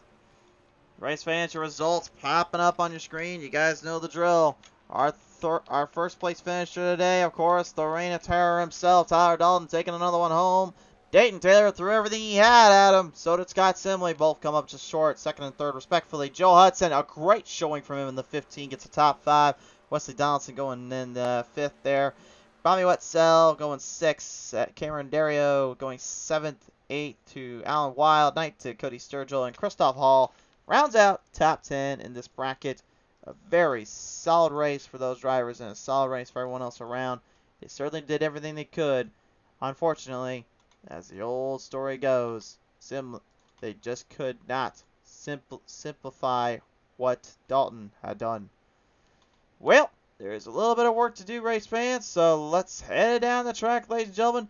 Your second place finisher today, Dayton Taylor, going to start with us here today. Here, Dayton, congratulations on that one, sir. I mean, you had a long little duel there with Simley, and then you had a little bit of a battle out in the back of the pack there in the first two stages. But that third stage seemed like you started to come alive a little bit. What was the change, and what was the situation for you there?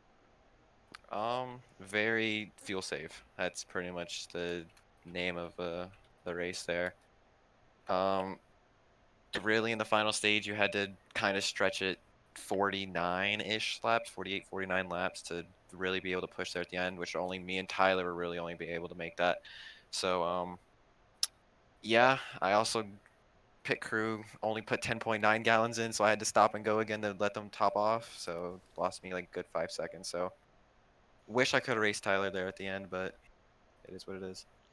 It is what it is. You had a long little dabble there, a little bit of a troublesome situation to kind of fight yourself out on. I mean, for you and this team, though, I mean, to be able just to walk away with a solid second place, I mean, still it's got to be at least boosting the confidence up here and looking to see where you can go with it. Yeah, confidence has been pretty high. I've been finding some pace in this car recently, so yeah, looking good. It's rough though whenever everybody that the guys that are on the cut line are showing up week to week, so I'm kind of just chipping out 10 points, 15 points here and there, trying to just, make it to that line. Well, make it that line. You have found your way around the track and your way around the positioning today. So, who do you want to thank you for the second place today? Um, Thank Philip and Joseph as normal. Those two are holding me down sometimes whenever my anger starts flaring up, so yeah, I know they didn't have the races they wanted, but come out P2. For sure there. Well, nevertheless, here, it is great to see you back here, Dayton. Congratulations taking on home in second place. Thank you. Dayton Taylor, ladies and gentlemen. Coming away third out of the bunch today. Scott Simley going to join us now here in the booth here. Scott, coming out of that car, man, you certainly had your thoughts and feelings about this one, but you tried your best. You tried to stick with these guys. Unfortunately, the Sim 500 team just could not take down the 19 of Tyler Dalton again.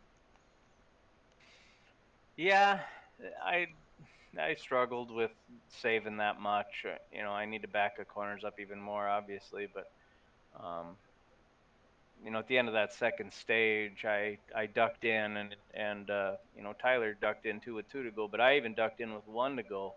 But the problem with ducking in with one to go is I ended up being way at the back, and I had to work through all that traffic, which working through traffic doesn't save fuel, and then obviously people wanted to run the bottom, which meant I had to pass on the outside, which meant I burned up even more fuel. So yeah, I ran out here at the end with you know a couple thousand feet before the start finish line, and yeah, just couldn't save enough. It just didn't work out, but it was a decent finish. Would have liked to have been up there to race Tyler, but he was able to, um, you know, he was up there further, so he could save a little bit more. But I think he was backing up his corners a little bit more too. So it was a fuel mileage race. If it wasn't, it'd been a totally different story.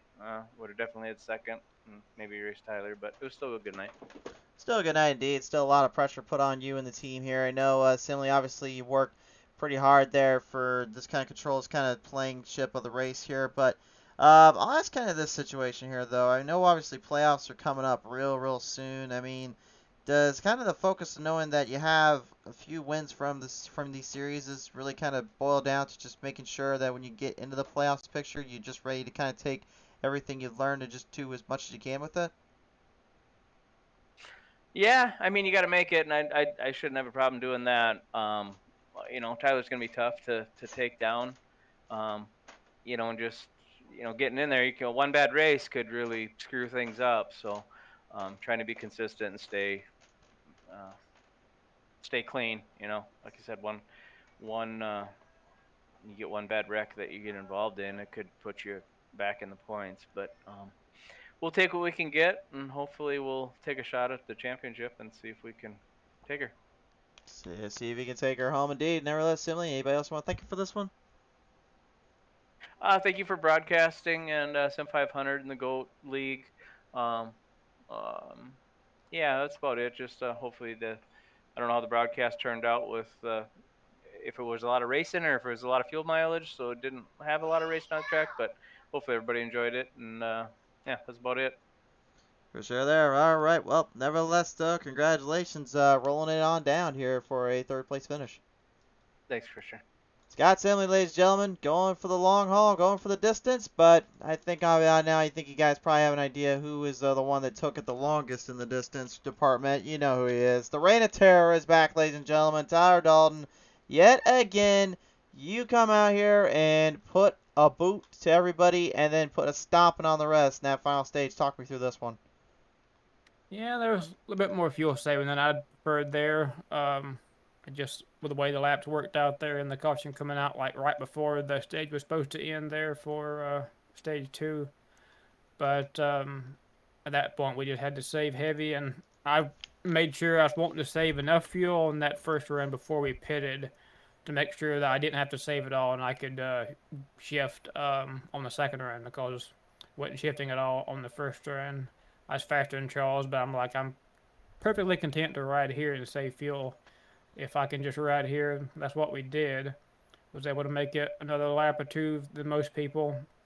So at that point, I could just go hard off a pit road, but I got out there, had another little strategy up my sleeve, and had about I think an 8-second lead over Dayton, and I think about like 4 over Simley. So at that point, I was just taking it easy. I was still shifting some, but taking it easy. Charles was there. I was just going to ride behind him in case there was a caution, so I still have some tire left.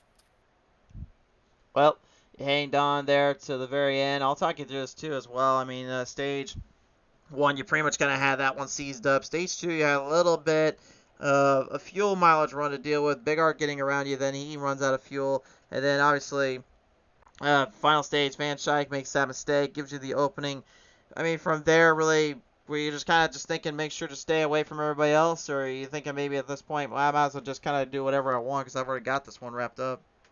Yeah, stage 1 was fun because we could go hard and was able to run it pretty hard there. Clean air was really important, and then stage 2 was all about saving, and I knew that I was barely good, and I could tell the 1 was still shifting. I'm like, there's no way he's going to make it, so I just let him go, and I knew that he'd have to pit. Sure enough, he did, and we got the stage win in stage 2.